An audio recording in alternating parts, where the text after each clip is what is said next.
For our first talk today, we are going to have a discussion from Tessa Vance. And so Tessa Vance is a senior research associate with the Australian Antarctic Program Partnership. And so that is based in the University of Tasmania in Hobart, Australia. So Tessa, she develops high-resolution paleoclimate records with a view on understanding long-term climate variability and change. She has a particular interest in developing paleoclimate records that describe the Southwest Pacific and Southern Indian Ocean regions over recent centuries using ice core records from East Antarctica. These records also contribute to defining the underlying climate processes and variability from these regions that affect the rainfall variability in Australia. She also develops drought and rainfall records for Australia spanning the past 1,000 to 2,000 years in collaboration with other hydrologists. And so today she will be giving the first of our talks, so investigating long-term variability in the Southern Indian Ocean using East Antarctic ice cores. And with her talks focus on hydroclimate variability in Australia. And so I'll hand over our speaking and presentation to our first speaker, Tessa Vance. Thanks, Pete. I'll just share. All right, I hope that's the correct screen for everyone. Yeah, thanks for having me talk at ICYS. Good morning, good afternoon, good evening to everyone, wherever you are in the world. I'm glad we found a time that works reasonably well for people. Today, Sarah and I will tag team a bit about our interests in regional hydroclimate variability. So we're both looking at ice cores in the Southern Indian Ocean, Southwest Pacific region, so from the coast of East Antarctica.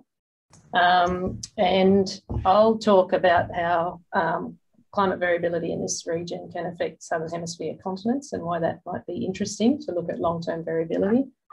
And then Sarah will talk about a new collaborative ice core that we've got, the Mount Brown South ice core, and records she's developing from that.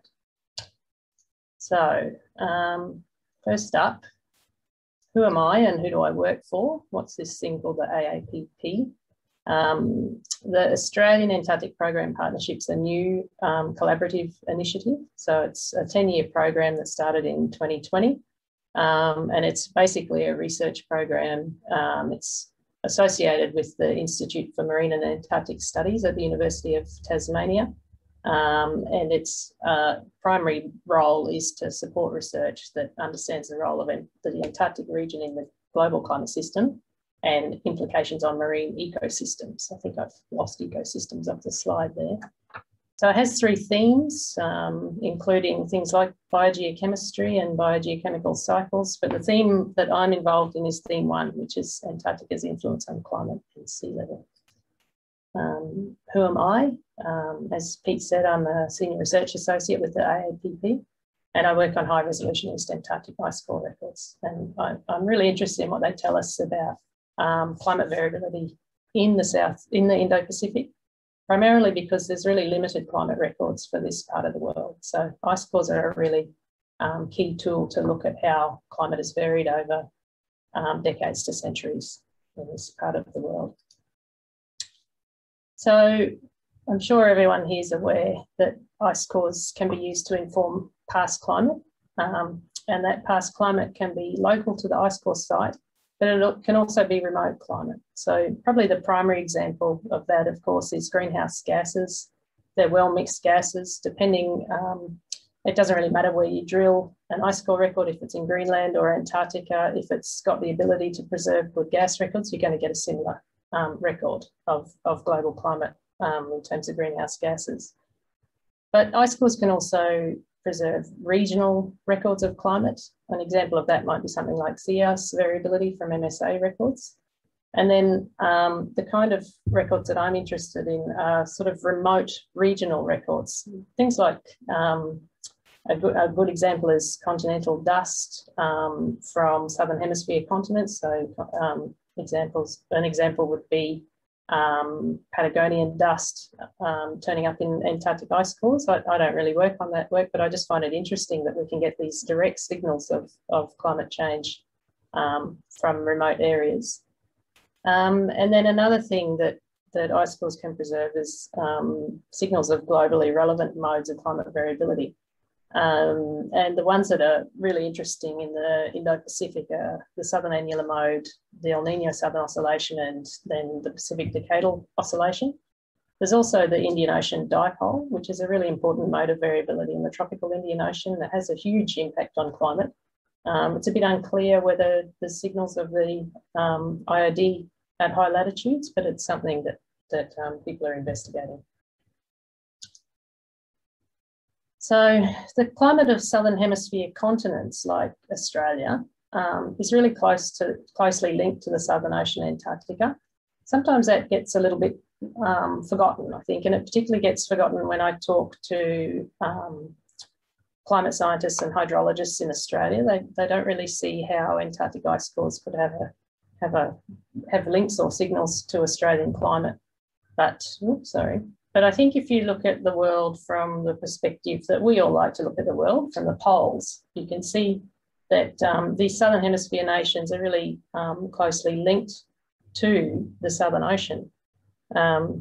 It's a big ocean mass. It has hugely powerful storm systems, and those storm systems that pass through there have really strong effects on temperature and precipitation in the Southern Hemisphere continents as well.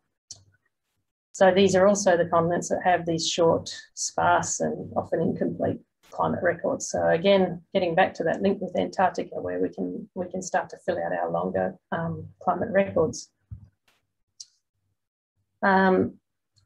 Another thing about these Southern Hemisphere continents is they kind of sit, big chunks of them sit in the subtropical zone, and they exhibit really extreme hydroclimate variability. There's a very famous poem in Australia that children have to learn at school, and one of the lines from it is that Australia is a sunburnt country, a land of drought and flooding rains. And probably for a lot of people from elsewhere in the world, that's probably what you know about Australia. If you see us on the news, it's usually because we're on fire or we're underwater. And sometimes we're on fire and then not long after we're underwater. That's definitely been the case in the last few years. We've had incredibly unprecedented wildfires in 2019 and 2020. And then a few months ago across New South Wales, huge floods. So it has this extreme hydroclimate that's primarily driven by the Pacific Ocean, both on interannual and decadal scales. But there's this really large and measurable impact on precipitation from things that are a bit more Indo-Pacific and Southern Hemisphere related, like the Southern Annular Mode, Indian Ocean Dipole, and blocking highs at high latitudes. So we don't really have a good handle on how these things vary decadally from high latitudes. Again, it's that short records problem. The Southern Indian Ocean's probably got the sparsest records on the planet, really. There's not much habitable land mass there. People don't really live there, so we haven't been keeping records. And another thing that I think is interesting and sometimes gets a little bit forgotten is that a lot of the climate averages that we sometimes look at don't really reflect the synoptic complexity that goes on in the Southern Ocean and in the Southern Indian Ocean in particular. And that kind of results in some indeterminate signals, like signals of SAM in coastal ice cores. So you think we'd get this really strong record of SAM if the Southern Hemisphere westerlies are pulsing in and out, then you'd think something would turn up really clearly in East Antarctic coastal ice cores, and it just hasn't really been the case. And it's possibly because what's going on every day looks a bit more like this. It doesn't really look like the Southern Hemisphere westerly winds. It looks like a spaghetti mess of high and low pressure systems. And when you look at an image like that, you can start to see that there's quite a bit more complexity on the meridional scale there. And that implies a lot more transport and communication, if you like, from low to high latitudes. None of this is new, of course. It's just sometimes, I think, when we're working in past climate, we kind of forget that synoptic complexity. And then there's some more recent work, and some of this work's being done by Jonathan Willey and Vincent Favia and Irina Gorodetskaya, showing that actually the moisture transport that you can get looks a lot like atmospheric rivers. In fact, it can be defined as atmospheric rivers. So not only are we getting this sort of sea level pressure and temperature variability at a meridional scale, but we're getting these direct links with moisture from the subtropics right down to Antarctica. So it starts to explain why we might be able to go looking for records of Southern Hemisphere continental climate in Antarctic ice core records. I guess the way I kind of think about it is that when you look at the mean climate, so the wind speed across the Southern Indian Ocean, it kind of looks like a barrier between the low and the high latitudes. But when you look at the synoptic scale climate, you can see there's not really a barrier, it's more of a doorway. And there's that communication between the latitudes. So this synoptic complexity also affects the hydroclimate of these Southern Hemisphere continents. So you can end up with relationships where you have a clear relationship with the southern annular mode and, for instance, rainfall in Australia, but it's not really straightforward. So if you looked at the positive phase of the SAM, the westerlies contracting further south, they're taking the storm systems and the moisture with them. Ordinarily, you'd think that that would dry out southern Australia. Southern Australia would receive less moisture, but it's not really that simple. Parts of southern Australia dry out, but other parts get a bit wetter. And it also depends on the season that you're looking at. So it changes seasonally as well. A lot of that has to do with interaction from the Pacific. But it does mean that sometimes what we can analyse in terms of something like the SAM doesn't really play out in the reality of the hydroclimate in particular regions. So understanding these kind of hydroclimate problems, or the hydroclimate extremes that we get in these subtropical Southern Hemisphere nations, it's not just about Australia. It's more of a global problem. We do have short records, particularly across the Southern Hemisphere, but drying subtropical climates are occurring around the world. They're occurring in really populated regions, and they're occurring in a lot of developing countries. So it's a really important thing to tackle. Do we really understand the natural variability of these subtropical climates? And if we don't think we particularly understand the natural variability, then some of the projections we're making might not be totally accurate. Another way to look at this is projected precipitation change. So we can see these really significant projections. This is from the recent IPCC report. Really significant changes in precipitation that are projected over the next century, but they're really uncertain. So the model agreement's not that great. There's regions. You can see the Western Cape of Southern Africa, Southwest Western Australia, and the bottom of South America have these really strong drying trends. But then there's whole other sections right across Southern Africa that it looks like it's drying, but the uncertainty is too great. So if we have short and sparse records, a lot of uncertainty around what the climate is going to do in the future. And we've also got only geographically restricted local climate proxy archives in these regions. So things like long-lived trees or coral records or cave records. We do have them in the Southern Hemisphere continents, but they tend to be restricted, like to Tasmania or Patagonia or New Zealand. We end up with a bit of a problem. We don't have a long record. We have decadal variability. We don't understand the natural variability, and we're trying to project what will happen to hydroclimate into the future. We're trying to quantify how much or how little rainfall a region might expect to receive in the future based on an uncertain idea of what's happened in the past. And this results in some of the things that happen in Australia. So 3 1 in 100-year floods occurred in the space of about 7 years in the Hunter region near Sydney. These are really devastating floods and occurred one after the other. Hadn't really been seen before, and in some respects haven't been seen since. We have multi-year droughts in Australia. The best example is probably the Millennium Drought, which went for about 13 years in eastern and southeastern Australia. It was enormously devastating, and major cities came quite close to running to the point of running out of water, a little bit the way Southern Africa has recently. So we have this limited information and high uncertainty in what's going to happen into the future.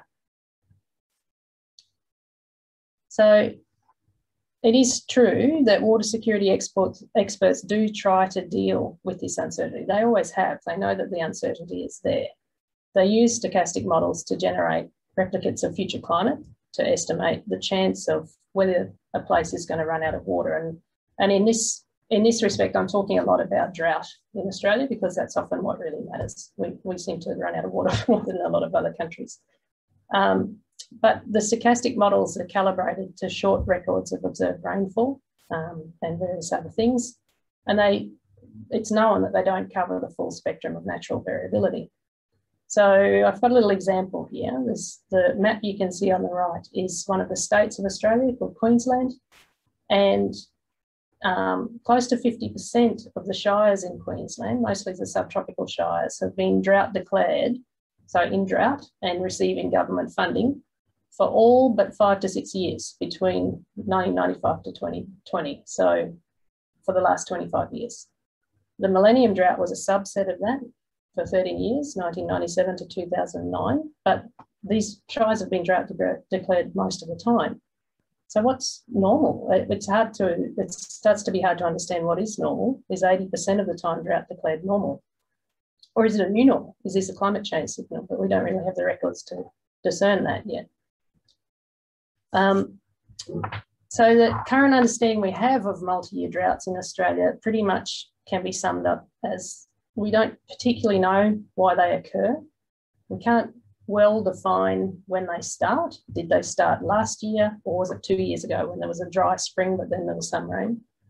We can't really forecast how long they will last, and we do know that they terminate when it rains a lot and soil moisture recovers, so that probably seems reasonably logical to most people.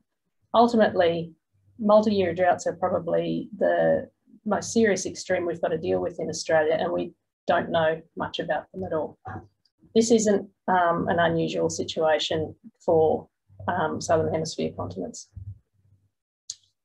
So how could we use East Antarctic ice cores to extend these hydroclimate records so we can at least get an idea of what kind of extremes are plausible in the past? Because if we can get an idea of how often we experience things like multi-year droughts and how long they last for, we can start to get a better idea of our baseline. So we have used the Law Dome record for many different records over many years. It was drilled in the late 80s to the early 90s. It's a really well-known record, very high resolution site, 1.5 metres of snowfall a year. And its climate signals are really dominated by these huge systems that roll across the southern Indian Ocean and into the Pacific. And that image is a good example of one of those. We've used the chemical and physical features in these ice cores, and we're starting to look at the stratigraphic features as well to see if we can turn these into climate records. And I've put a little star on that because I think it's not just about developing some kind of correlation between some kind of record from Law Dome and rainfall in Australia. We really need to know that there's a logical, coherent and dynamically sound reason for that relationship. And we put a lot of work into developing those records. And I've got students working on the dynamics of the southern Indian Ocean to understand how these links between the low and high latitudes work. So we've developed some of these records using the snowfall accumulation rate at Law Dome and also sea salt aerosol concentrations. And I'll talk about the second one mostly. So everyone here would know that sea salt aerosol lofting is a function of wind speed over the ocean. And in the Indo-Pacific sector of Antarctica, coastal records like Law Dome preserve really good signals of Indian Ocean mid-latitude winds. So again, we've got that mid-latitude link. Some of the records we've developed for Australia have looked at drought and wet phase timing and duration. There's a number of records, and we've even started to develop streamflow records in particular regions. A lot of these records we develop in conjunction with the few lower resolution records or shorter records we've got to make sure that what the ice core is representing is actually true to what the local proxies represent, not just the shorter instrumental record. And this work's becoming really crucial for water planning. And an example of that is that we're starting to receive funding to do this work direct from water authorities and state government agencies. So they really need this information to be able to plan future infrastructure. Australia has a growing climate, a growing population, growing water needs and a drying climate.